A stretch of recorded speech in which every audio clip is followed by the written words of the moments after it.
नमस्ते। देश वाले में आपका स्वागत है। मैं संजय शाह और आज हम बात करेंगे सोने की तस्करी की। दक्षिण भारतीय अभिनेत्री रन्या राव की सोने की कथित तस्करी ने पूरे देश को चकित कर दिया है। सब सोच में है कि आखिर एक संपन्न परिवार के सदस्य, एक अभिनेत्री रन्या राव को आखिर सोने की तस्करी करने की क्या जरूरत थी।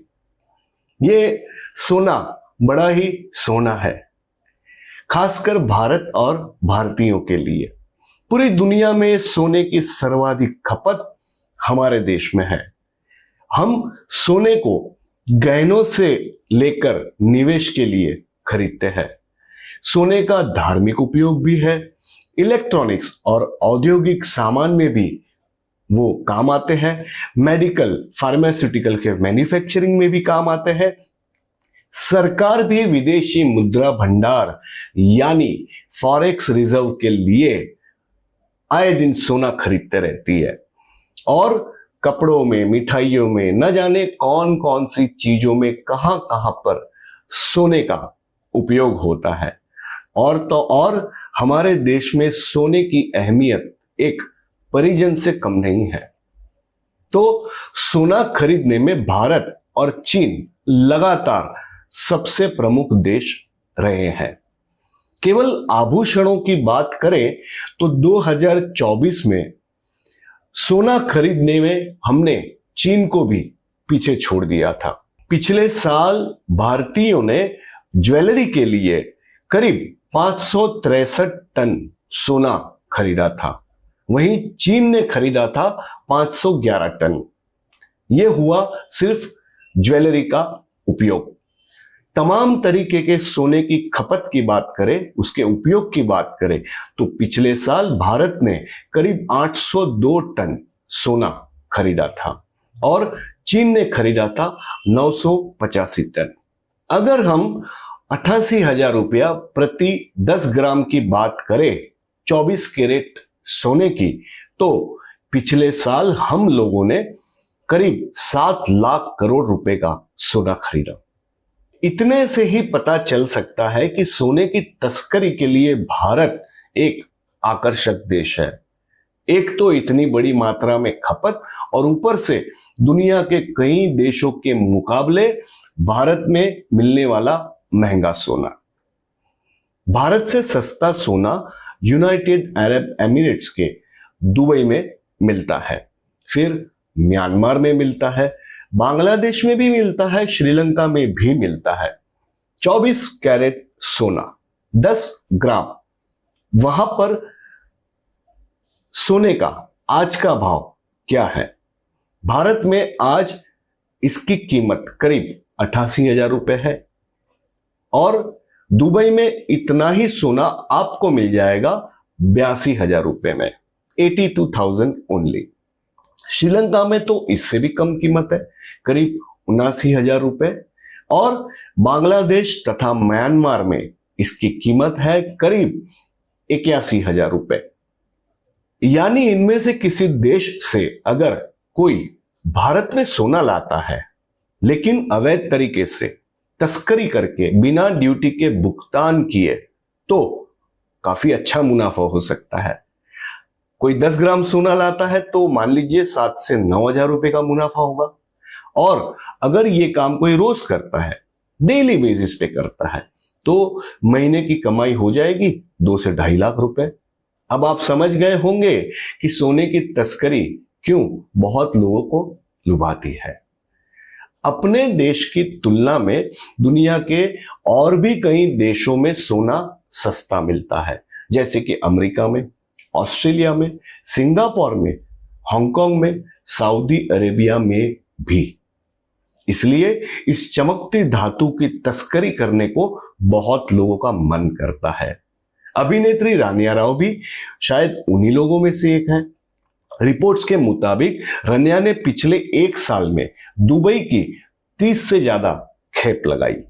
कर्नाटक के सीनियर आईपीएस की ये खूबसूरत बेटी दुबई की हर ट्रिप में अपने साथ कई किलो मात्रा में सोना लाई। उसे कथित रूप से हर किलो सोने की तस्करी के लिए 1 लाख रुपए मिले। रनिया के मुताबिक ये काम वो किसी और के लिए कर रही थी। खैर, ऐसा हो तो भी रनिया ने हर ट्रिप में करीब 12 से 13 लाख रुपए की कमाई की। और जैसा कि रिपोर्ट से हम जानते हैं, उसने पिछले 1 साल में दुबई की 30 ट्रिप्स की है। तो अब तक रानिया ने सोने की तस्करी से करीब 3, साढ़े 3 या 4 करोड़ रुपए अपने घर कर दिए हैं। रिपोर्ट्स के मुताबिक रनिया के पिता KS हेगडेश है और वो रियल एस्टेट बिजनेसमैन है। उनके पति जतिन हुक्केरी एक आर्किटेक्ट है। पहले माना जाता था कि रनिया के पिता कर्नाटक के हाउसिंग कॉरपोरेशन के डायरेक्टर जनरल ऑफ पुलिस है, रामचंद्र राव। लेकिन NDTV की एक रिपोर्ट ने खुलासा किया है कि रामचंद्र राव रनिया के सौतेले पिता है। 32 साल की रनिया एक अच्छी अभिनेत्री है। 2014 में उसने कन्नड़ फिल्मों में पदार्पण किया था। उसकी पहली फिल्म थी वहां के जाने माने स्टार किच्चा सुदीप यानी सुदीप संजीव के साथ, नाम था माणिक्य। उसके बाद अब तक रानिया की केवल 2 ही फिल्में आई है। उसमें से एक है तमिल फिल्म वागा, तो दूसरी है कन्नड़ फिल्म पटाकी जो 2017 में आई थी। तब से लेकर आज तक रनिया की और कोई फिल्म नहीं आई है। तो अब बात करते हैं फिर सोने की, उसकी तस्करी की। भारत में कई तरीकों से सोने की तस्करी की जाती है। हम कई बार समाचारों में देखते सुनते हैं कि कोई इस तरह सोना तस्करी कर कर लाया तो कोई उस तरह लाया। हमारे एयरपोर्ट्स पर तस्करी वाले सोने के साथ पकड़े जाने वाले यात्रियों की न्यूज भी हम बार बार देखते हैं। लेकिन सोने की तस्करी केवल भारत की समस्या नहीं है, यह तो पूरे दुनिया की समस्या है। सोने में कानूनी और गैर कानूनी भाव के फर्क के कारण सोने की तस्करी होती है, ऐसा नहीं है। उसके और भी कारण है। सोना सिर्फ एक धातु नहीं बल्कि काले बाजार की एक सबसे बड़ी ताकत है। दुनिया भर में ड्रग्स और हथियारों की तस्करी के बाद सबसे ज्यादा तस्करी सोने की होती है। कारण जानना जरूरी है। सोने की चमक के पीछे एक अंधेरी दुनिया छिपी है। यह दुनिया तस्करी की है, अपराध की है, काले धन की है। दुनिया में सोने की तस्करी गंभीर समस्या है और यह समस्या अर्थव्यवस्थाओं को भी प्रभावित करती है और अपराध सिंडिकेट्स को भी मजबूत करती है। सोने की तस्करी से सरकारों को कर राजस्व में भारी नुकसान होता है। साथ ही सोने की तस्करी से अपराध जगत की सिंडिकेट्स को वित्तीय ताकत मिलती है। इससे वैश्विक सुरक्षा को भी खतरा होता है। लेकिन क्या करें, इसे रोकना भी लगभग नामुमकिन है। ये तस्करी कहां से शुरू होती है और कहां पहुंचती है? दुनिया में सोने की सबसे बड़ी और महत्वपूर्ण खाने दक्षिण अफ्रीका में है। वहां से सोना निकलता है कानूनन तौर पर और गैर कानूनन तौर पर और पहुंचता है पूरी दुनिया में। लेकिन जो गैर कानूनन तौर पे निकलता है और दुनिया के दूसरे हिस्सों में पहुंचता है, उस सोने का फायदा वहां की सरकार को नहीं मिलता। 2022 की बात करते हैं, तभी हुए एक अध्ययन के अनुसार अफ्रीका से करीब 30 बिलियन अमेरिकन डॉलर जितना सोना यानी करीब 435 मैट्रिक टन जितना सोना अफ्रीका से अवैध तरीके से बाहर भेजा गया। यह सोना अधिकांश यूनाइटेड अरब एमिरेट्स यानी संयुक्त अरब अमीरात के रास्ते बाहर भेजा गया। कुछ ऐसा ही हाल कोलंबियन और वेनेजुएलियन खानों से निकलते सोने का है। वहां से भी अवैध तौर पर सोना निकलता है और अधिकतर सोना अमेरिका से होकर दूसरों देशों तक भी पहुंचता है।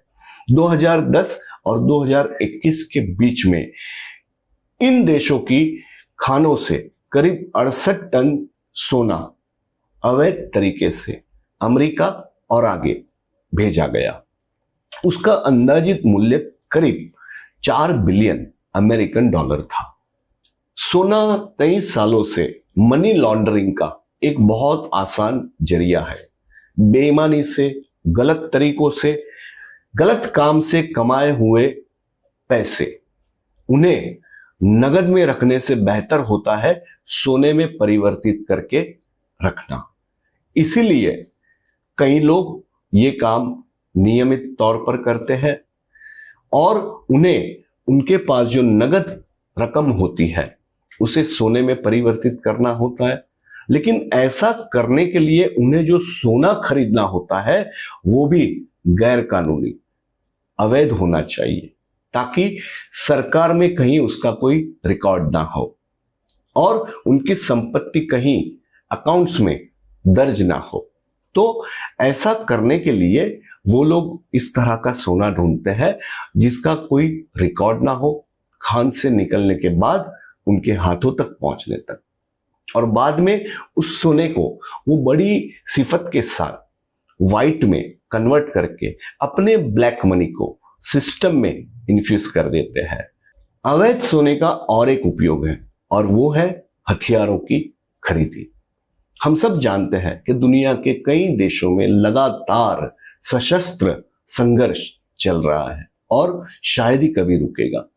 अब इन देशों के साथ ऐसा होता है कि उनके युद्ध के समर्थक लोग उन्हें पैसे तो देते हैं लेकिन नगद में देते हैं। अब वो नगद देकर ये देश अपना संघर्ष जारी रखने के लिए शस्त्र नहीं खरीद सकते क्योंकि उसमें दिक्कत होती है। ये देश इसीलिए अपनी नगद राशि को परिवर्तित कर देते हैं सोने में और फिर उस सोने के एवज में खरीद लेते हैं हथियार।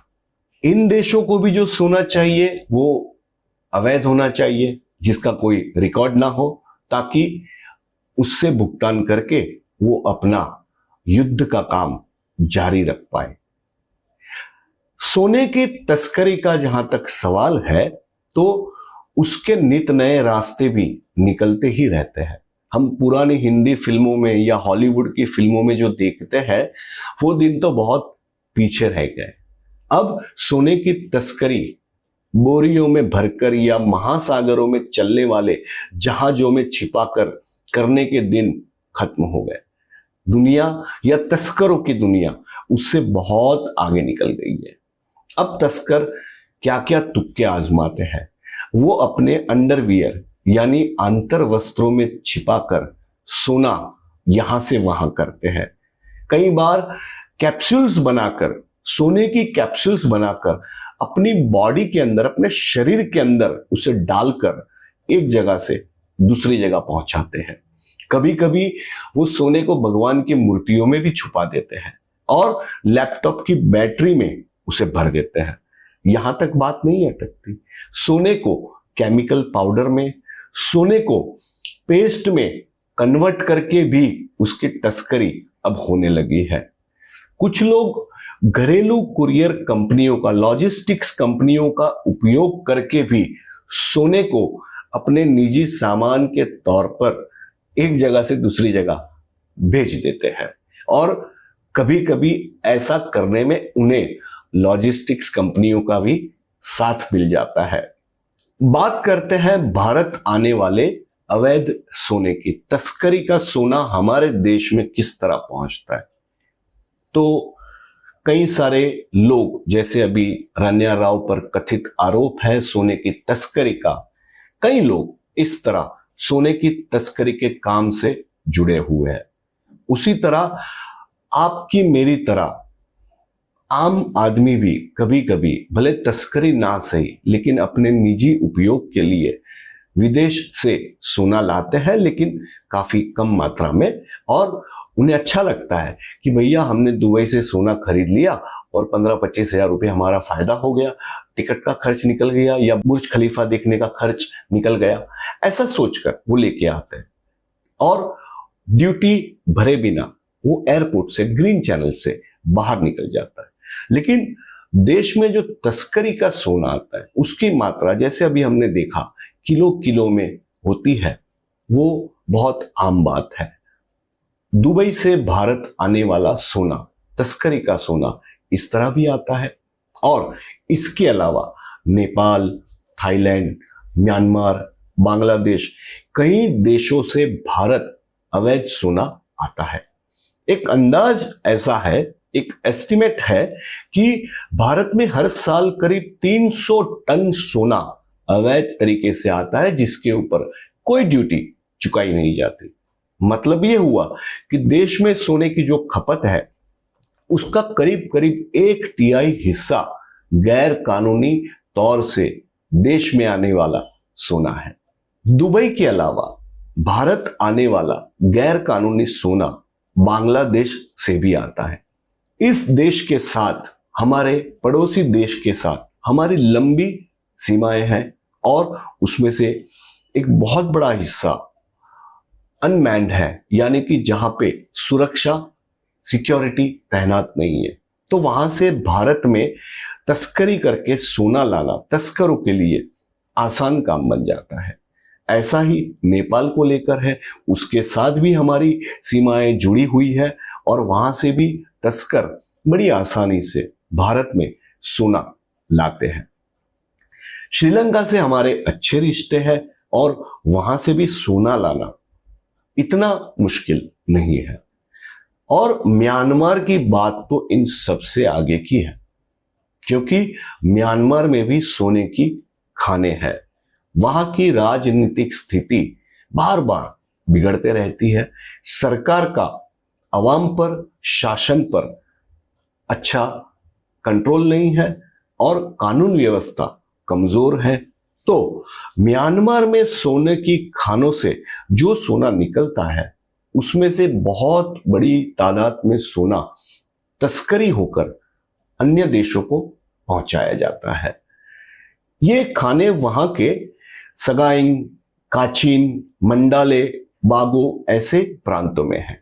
और ये जो सोना निकलता है वो, उसका जो हिस्सा हमारे देश में आता है वो मणिपुर, नागालैंड, मिजोरम जैसे राज्यों की सीमाओं को पार करके आता है। सोने की तस्करी के लिए मणिपुर के मोरी और मिजोरम के चंपई, ये 2 बॉर्डर इलाकों का खूब उपयोग होता है, ऐसा एक अंदाज है। और ऐसा नहीं मानना कि सोने की तस्करी सिर्फ वो लोग करते हैं जो अवैध व्यापार, अवैध प्रवृत्तियों के साथ जुड़े हैं। ऐसा कोई भी काम जब करना होता है तो उसके लिए सरकारी अधिकारियां, हवाला नेटवर्क के लोग, अंडरवर्ल्ड के ऑपरेटर्स, सबका कहीं ना कहीं साथ मिलना जरूरी हो जाता है, क्योंकि ये एक ऐसा नेटवर्क है जहां पे एक तस्कर को 25 जगह से मदद मिलती है और जाकर उसका काम होता है। सोने का उपयोग, सोने का अवैध विनिमय और सोने का हमेशा बढ़ने वाला दाम, वो भी एक कारण है सोने की लगातार तस्करी का। सोने के ढेरों उपयोग होने के कारण उसकी मांग हमेशा बढ़ती रही है। सिर्फ भारत या चीन में नहीं, पूरी दुनिया में बढ़ती रही है। बात करते हैं भारत में सोने के दाम की। सन 1970 भारत में उस समय 10 ग्राम सोना करीब 184 रुपए में मिलता था, 184। आज उतने ही 10 ग्राम सोने की कीमत करीब 88,000 रुपीज है। इतना दूर अगर हम ना जाए, थोड़ा करीब का समय ले ले, सन 2000 का, तो उस समय 10 ग्राम सोना 4,400 रुपए में मिलता था। और तो और 2010 में भी 10 ग्राम सोना केवल 18,500 रुपए में मिलता था। अब कहां 18,500 रुपए और कहां आज के 88,000 रुपए, सिर्फ 15 सालों के अंदर। तो आप समझ सकते हैं कि सोना कितना संगीन निवेश का माध्यम है। आप समझ सकते हैं कि क्यों बहुत सारे लोगों को निवेश के लिए, अपनी संपत्ति को रखने के लिए सोना पसंद आता है। जिस तरह शेयर बाजार ऊपर नीचे होते रहता है, ऐसा सोने के दाम के साथ शायद ही हुआ है। साथ ही अगर आप शेयर बाजार में निवेश करते हो, शेयर्स खरीदते हो, तो आपको हो सकता है बड़ा मुनाफा हो जाए, लेकिन आपको एक जिगर और रखना पड़ता है कि बड़ा नुकसान भी झेलना पड़े। हाल ही की स्थिति देख लीजिए, करीब 5 साल तक ऊंची उड़ानें भरने के बाद हमारा शेयर बाजार अब किस तरह ढेर हो गया है। सोने का ऐतिहासिक रिकॉर्ड, उसके दामों का रिकॉर्ड ये बताता है कि सोने के साथ ऐसा मामला नहीं होता। इसीलिए काफी लोग शेयर बाजार में बड़ी कमाई करने के बदले, ऐसी लालच रखने के बदले पसंद करते हैं कि हमारा पैसा सुरक्षित रहे, भले उस पे हमें कम मुनाफा मिले, लेकिन वो पैसा सोने में रहे। और इसीलिए हमारे देश में भी लोगों को सोने में निवेश करना बहुत पसंद है। निवेश की बात करें, गहनों की बात करें, दवाइयों की बात करें, इलेक्ट्रॉनिक्स उपकरणों की बात करें, कपड़ों की बात करें, मिठाई की बात करें, शस्त्रों की बात करें, ये सारी बातें मिलाकर एक चित्र स्पष्ट होता है कि चाहे जो हो जाए, सोने की डिमांड ना कभी कम हुई है, ना कभी कम होगी। इतने ज्यादा जिसके खरीदार हो, उस चीज को भला डिमांड की क्या दिक्कत होगी। और भारत में तो बिल्कुल ऐसा नहीं हो सकता। सदियों से, हमारे शास्त्रों से लेकर 2025 तक का हमारा इतिहास कहता है कि भारत को सोना बहुत पसंद है, और भारत का तो एक नाम ही है सोने की चिड़िया।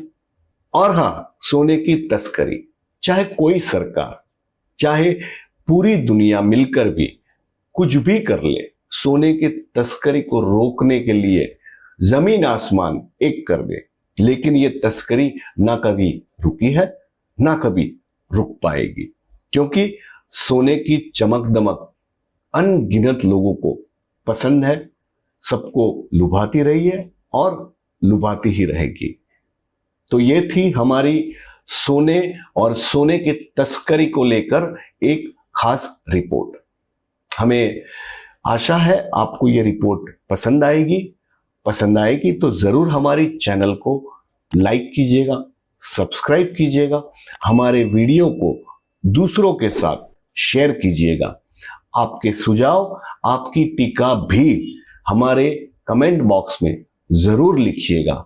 हमें आपके साथ कम्युनिकेट करके बड़ा अच्छा लगेगा, क्योंकि हमारे लिए आप सोने से भी ज्यादा कीमती हो।